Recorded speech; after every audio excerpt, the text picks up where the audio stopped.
Hello po mga ka-cooking mama, magluluto po tayo ng pork adobo with chili flakes. Ayan ang ratio. Mababasa nyo. Kung ano po yung pinansupat nyo, yun na-rependamitin nyo yan. So sa isang pot, ilagay ang karne, yung mixture, bawang, sibuyas, paminta, at MSG or betchin na. Paano ng brand nyo, yung nagamitin nyo, bahala kayo. Ayan. So, pinagsama-sama lang naman ito at haluin para mag-incorporate. Siyempre, lagyan natin ito ng isang laurel, dahon ng laurel, pampaswerte. So, yung mga nagtatrabaho at kumakain ng pagkain na may bay leaf, suswertehan daw. Yun ang sabi. Ewan ko kung totoo. Hindi ko pa na-try, pero wala namang malas na tao. Okay, nasa atin lang yan, nasa paggawa natin. So, yan na. Tama na istoryahan.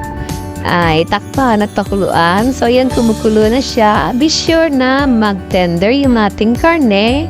So, pagka na-tender na yung karne, ay tanggalin natin yung karne at yung sabaw is-set aside. Ayan. Halo-halo po muna to. So, yan, palambutin. Yan na, i-separate natin yung karne sa sabaw kasi ipiprito natin to sa isang separate na kawali.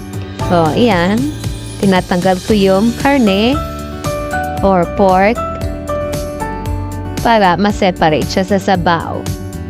So, be sure na wala matirang sabaw. Ano, kasi tatalsik to pagka piniri ito. Kahit nga wala ng sabaw, tumatalsik pa din eh. Ayan, medyo may katagalan ang sasali ni mama.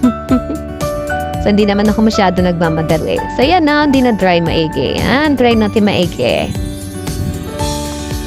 So, magpainit tayo ng mantika sa isang kawali or wok na peke.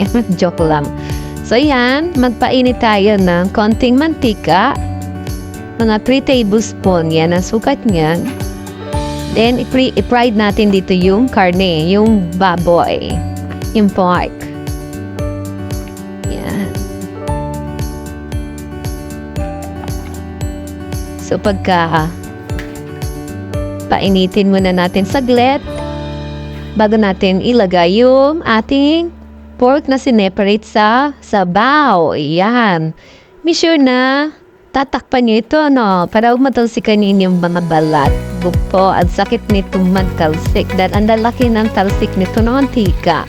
So, ayan. Ang ginagawa ko, pagka bubuksan ko yung takip, para makita ko kung tama na, is pinapatay ko muna yung kalan. Para be sure na hindi na siya magtatalsikan. Okay. Ayan na, fried natin, saglit, para lalo pa siya sumarap.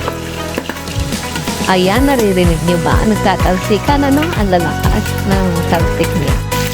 So, be sure na may takip talaga na, huwag ka hindi yung iasa na walang takip na po. Yan, nakita niyo na yung golden brown na, yan, masarap.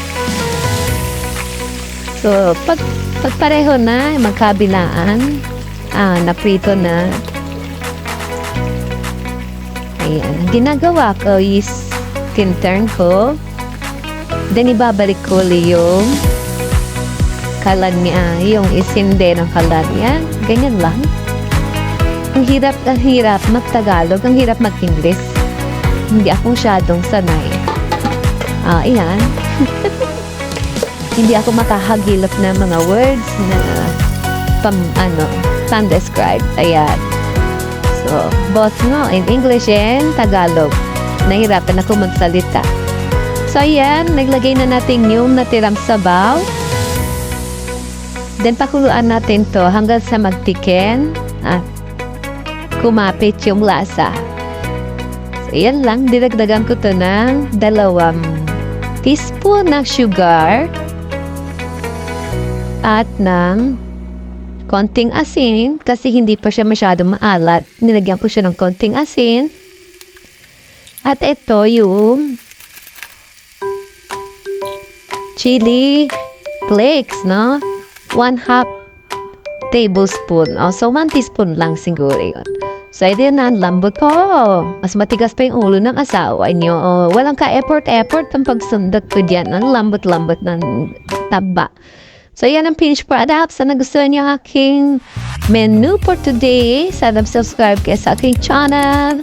Ingat palagi. Love you all. Bye-bye.